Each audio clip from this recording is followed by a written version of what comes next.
थोड़ी हल्दी चढ़ाइए। आप लोगों से हाथ जोड़ के वंदना करता हूँ।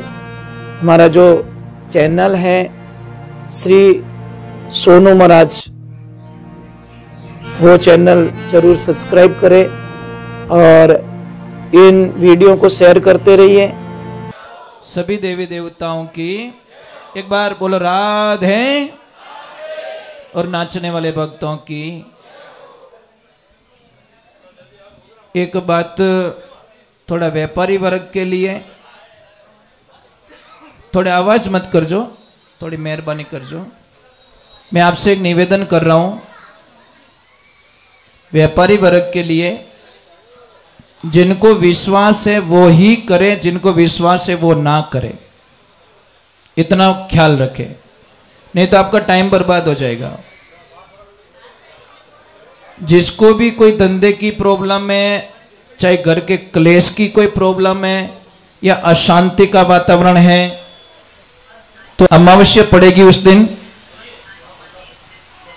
शाम के टाइम में एक नारियल लेना, श्रीफल, उसको थोड़ा छील देना और थोड़ी चोटी रखते ना हम लोग एक साइड में, पूरे घर के बाहर निकलिए और घर के सामने मुंह करके उसको नारियल को 21 बार ऐसे मेन गेट पे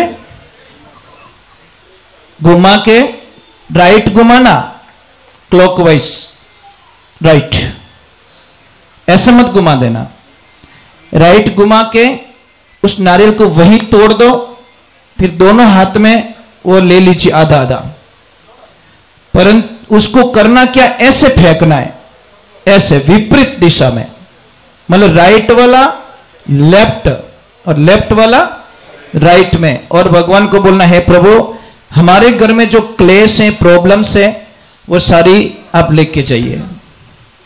और किसी को धंधे की कोई प्रॉब्लम है तो आंवले का जो वृक्ष होता है उसके पास में जाओ, थोड़ी हल्दी चढ़ाइए और दोनों हाथों में पानी लेकर ऐसे कलश को लीजिए, पूर्व की तरफ मुंह करना, ईस्ट फेस में, और उसमें पानी चढ़ाना है आंवले के पेड़ में, हल्दी के ऊपर, और एक नाम बोलना, हरि हर महादेव। खाली महादेव नहीं, हरि हर महादेव बोल के वो नारियल उसमें आंवले में पानी चढ़ाना। आप कल्पना नहीं कर सकोगे कि हमारे घर में इतना अच्छा, हमारा धंधा इतना अच्छा चल रहा है, बढ़िया चल रहा है और अच्छा चल रहा है। जैसे किसी ने नई दुकान की हो, पुरानी दुकान बहुत अच्छी चल रही है, नई दुकान कम चल रही है, तो आपको कुछ नहीं करना है, शनिवार के दिन अपनी पुरानी दुकान से एक लोहे की कील निकालिए, कहीं से भी लोहे की होनी चाहिए, फर्नीचर में लगी हुई कील को निकालिए। वो कील चुपचाप बोल के भगवान शनि को बोलना, है शनिदेव जितनी कृपा यहां पे की आपने, इतनी कृपा मेरी नई दुकान पे भी करना है और मेरे साथ में चलो। ले जाकर उस कील को गले में डाल दीजिए या कहीं भगवान के दरबार में रख लीजिए। आपकी जिंदगी में इतनी खुशी आएगी जिसकी कल्पना नहीं कर सकते।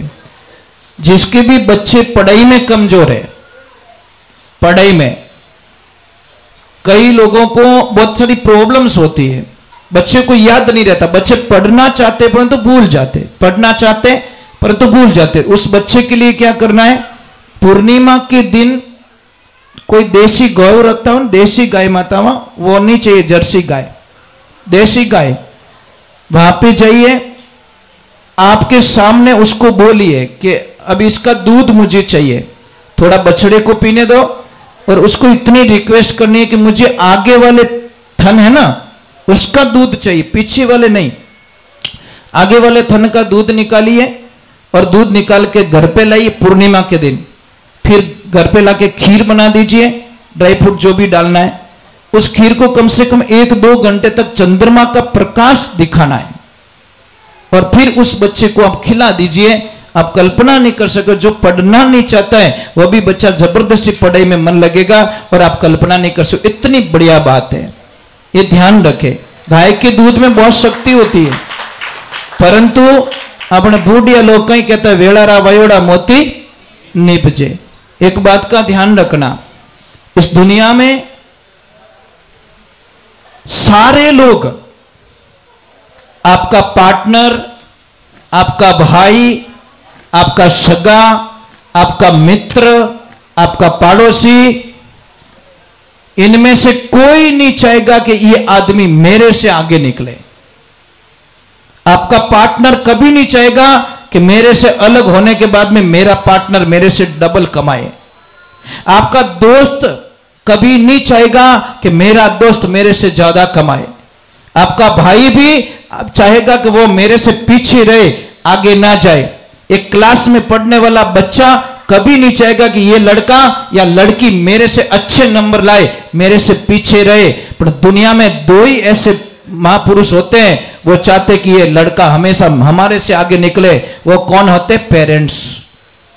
मां बाप रे अलावा कोई दुनिया में आपको आगे बढ़ने का सपना आशीर्वाद नहीं देंगे, सिर्फ माता पिता के अलावा। माता पिता चाहते कि मेरा बेटा मेरे से बहुत आगे बढ़े, बहुत आगे बढ़े। तो एक बेटे ने पिताजी के व्यापार पे ध्यान दिया और पिताजी की इच्छा थी कि बेटा हमारी 40 साल की पेढ़ी है, इसका थोड़ा ध्यान रखना। बेटे ने बात सुनी और बैठ गया पेढ़ी पे। अब उसने व्यापार इतना फैला दिया महाराज, बहुत ज्यादा व्यापार फैला दिया। अब समझ लीजिए, व्यापार फैला के बहुत अच्छी बिल्डिंग बनाई और बिल्डिंग बना के बिल्डिंग के ओपनिंग में पिताजी को बुलाया, उनसे रिबन कटवाया। तो पिताजी ने उसको एक प्रश्न किया, बहुत राजी भी हुए कि धन्यवाद है मेरे बेटे को, कम से कम मैं तो नॉर्मल में था ना, इसने बहुत सारा कारोबार आगे बढ़ा दिया, इतनी बड़ी ऑफिस बनाई, इतनी बड़ी बिल्डिंग बनाई। अब महाराज ध्यान रखें, पिताजी ने बच्चे को पूछा, ये पॉइंट्स थोड़ा ध्यान से सुनना। पिताजी ने बेटे को पूछा कि बोल बेटा, इस दुनिया में सबसे ताकतवर व्यक्ति कौन है? बेटे ने तुरंत बोल दिया पिताजी मैं। पापा रो मुंड उतर गो, क्यों तो गड़बड़ रहेगी। फिर थोड़ा ठंडा दिमाग से पूछा कि बेटा इस दुनिया में सबसे ताकतवर व्यक्ति कौन है? तो उसने तुरंत बोल दिया पापा मैं। पापा ने बोला, मारवाड़ हाल न चौको, अपनी सीट तो गई भाई, अबे हटो। पिताजी की आंखों में आंसू आ गए साहब। जैसे पिताजी नीचे उतरे, पर क्यों बेटा ने एक बार और पूछ लो। कितनी बार? लास्ट बार पूछ लो। वापस पूछा कि बेटा इस दुनिया में सबसे ताकतवर व्यक्ति कौन? कि पिताजी आप। पिताजी आप। तो पापा ने बोला बेटा 2 बार जब पूछा तो तूने बोला मैं हूं मैं हूं, मार तो कालजूज काट दियो कि पापा उस वक्त में आपके दोनों हाथ मेरे कंधों पे थे, इसलिए मैं दुनिया का सबसे ताकतवर व्यक्ति था। जैसे ही आपके हाथ हट गए आप 1 बन गए, मैं 0 बन गया। इन्हें वास्ते जिन माते माँ बाप रो हाथ कंधों माते है ना, उससे बड़ा ताकतवर दुनिया में कोई हो नहीं सकता। इन्हें वास्ते महापुरुषों, आप कितना भी कमा लेना, कितना भी कुछ कर लेना, पर मां बाप ने मत सताई जो। बेचा बोटो रियो, कोई बोलता हमारे बिल्डिंग आई, कोई के गाड़ी आई, कोई के बो आयो, कोई के कंपनी आई, और एक भोलो आदमी के गेला मारे को ने मारी मां आई रे, मैं दुनिया में सबसे लकी आदमी हूं, मेरी मां मुझे मिल गई। ना गाड़ी चाहिए, ना बंगला चाहिए, ना कुछ चाहिए। महाराज एक ध्यान रखना, औलाद बीमार हो जाती है तो माता पिता सारी प्रॉपर्टी गिरवी रख देते हैं, अपनी एफडी तोड़वा देते हैं, अपनी सारी कमाई तोड़वा देते हैं। पर जब पापा मम्मी बीमार रहे तो सब थोड़ी शंकाएं घुस जाती है। कैसा 12 साल रह गया मने सेवा करते हैं, हमें तो नैन क्यों करी। अरे बाप रे, एक आदत छोड़ दो आपकी। कहीं के माँ बाप मारे भेड़ा रहे और शब्द छोड़ दो साहब। कहीं के वो मैं माँ बाप रे भेड़ो रहूं, जिन दिन ओ बोलोला उन दिन आप बहुत सुखी रह जाओला। हमारी क्या औकात है जो माँ बाप ने आपो भेड़ा राख सको? यूं बोलो ने बेटी रे बाप के मैं माँ बाप रे भेड़ो रहूं। कई लोग का मने के महाराज मैं गाय को गोद लेके आया हूं। अब धारो बाप दादा ली कहीं गाय को गोद लेना 3 लोग के देवता नहीं ले सकते, तू क्या ले सकता? ऐसे बोलते मैं गाय की गोद गया हूं, आज मैं गाय को गोद लेके नहीं आया, मैं गाय माता की गोद चला गया, तो वो तो शुभ था। पर वो कि गाय को गोद मैंने ले ली। अरे बेटी रे बाप, ब्रह्मा विष्णु महेश की भी ताकत नहीं है जो गाय को गोद ले सके। अरे इतना बोलते गाय की गोद गया हूं मैं, तो शुभ होता। महाराज कई लोग क्या करते हैं, अभी हमारे कुछ दिनों पहले कोई किसी ने सत्संग बुकिंग करवाई और हमें पूछा कि महाराज ये तारीख है लिख दीजिए, और नाचन वाला हाथ आई कि नहीं आई। मैं बोले क्यों, कैसा कोई हनुमान जी पढ़न नाचे, कोई महादेव जी पढ़न नाचे। मैंने बोला सत्संग कैंसिल करो, आई नॉट एक्सेप्ट, नहीं नो एग्री, मैं ये नहीं कर सकता। अरे मारी कहीं औकात जो हनुमान जी नचाई सकूं, मारी कहीं औकात जो महादेव जी ने मैं नचाई सकूं। अरे भोला आदमी थोड़ा तो दिमाग यूज करो, महादेव जी को मैं नचाऊंगा, मैं इतना बड़ा बन गया क्या, मैं हनुमान जी को नचाऊंगा, मैं माता जी को नचाऊंगा। अरे क्या खेल कर रहे हो तुम लोग। माता जी हम थे नाचो भाई, महादेव जी हम थे नाचो, हनुमान जी हम थे नाचो, तो थोरो बेड़ो पार होवे, नहीं तो आज होवे ने कोई काल होवे। हम तो भैरू जी के सामने, भैरू जी के वो पता नहीं क्या क्या बन के भैरू जी को नचा रहे हैं। इतने बड़े हो गए हम लोग कि भगवान को नचाने लग गए। साहब ये बहुत ही गलत चीज है, इन्हें वास्ते ये सारी बंद होना चाहिए, ये अच्छी बात नहीं है। भगवान की हंसी उठती है, भगवान की मजाक उठती है साहब, और हम एग्री करते तालियां बजाते हैं, मजा आता है। मैंने बोला ना मजा मत लीजिए, मजा थोड़ी देर का है, आनंद लीजिए। चलो एक बार जय बोलते, बोले आई मात की, बोले नवदुर्गे मात की। नाराज तो नहीं हो, थोड़ा है डरे जो, क्यों बात उड़ी हो है, हल्का हल्का है, भारी भारी रही जो को पड़ी हो रही, हल्को रिवसरी बात नहीं है। साहब मेरे गुरुजी ने क्या बोला कि बेटा जीवन चाहे 2 दिन का ही हो, पर होनो चीजें आनंद रो। समझ में आई नहीं, 1 साल 2 साल जी ले चाहे 100 साल जी ले, आखिर है तुझको जाना, आखिर तुझे जाना है।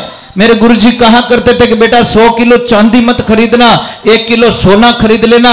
तो अज्ञानी थे, मूर्ख थे हम लोग। जाके गुरुजी को बोला 99 किलो का घाटा क्यों करवा रहे हो। गुरुजी ने बोला 1 किलो सोने का 60 लाख बनता है, 100 किलो चांदी रही 60 लाख बने, तो 99 किलो बोझ लिया क्यों फिरे। समझ में आ गया। तो हमने 100 झूठ बोलने से बढ़िया एक सच बोल के मरा जाए, आनंद उसी में होता है महाराज। क्यों रोज मरूं यार, रोज झूठ बोलूं, रोज मरूं, इससे बढ़िया एक दिन मर जाए, क्या फर्क पड़ेगा। परंतु तो मरना अच्छा है यार। मरना स्वामी विवेकानंद जी का जैसा होना चाहिए, मरना महाराणा प्रताप जैसा होना चाहिए, मरना शिवाजी जैसा होना चाहिए, मरना महारानी लक्ष्मीबाई जैसा होना चाहिए, मरना सुभाष चंद्र बोस जैसा होना चाहिए, मरना भगत सिंह जी जैसा होना चाहिए। आनंद उसको कहते, संसार में आए कीड़े मकोड़ों की जैसे मर गए, उसको मौत नहीं कहते।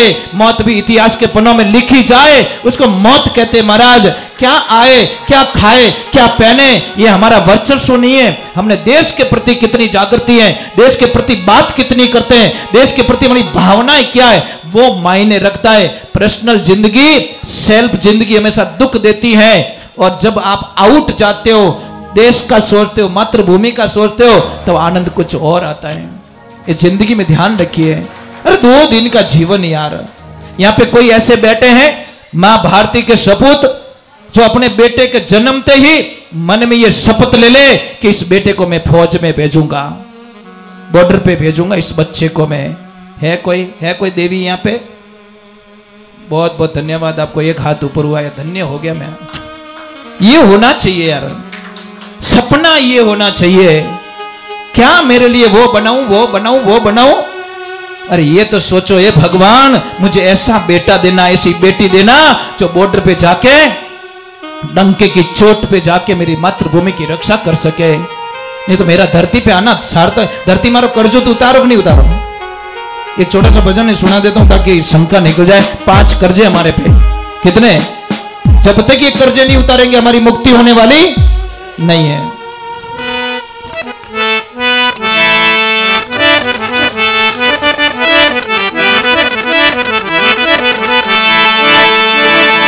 बोलिए श्री भगवान की, बोलिए आई मात की।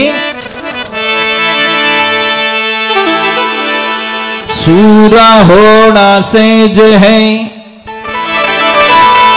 सूरा होना सहज है, तो घड़ी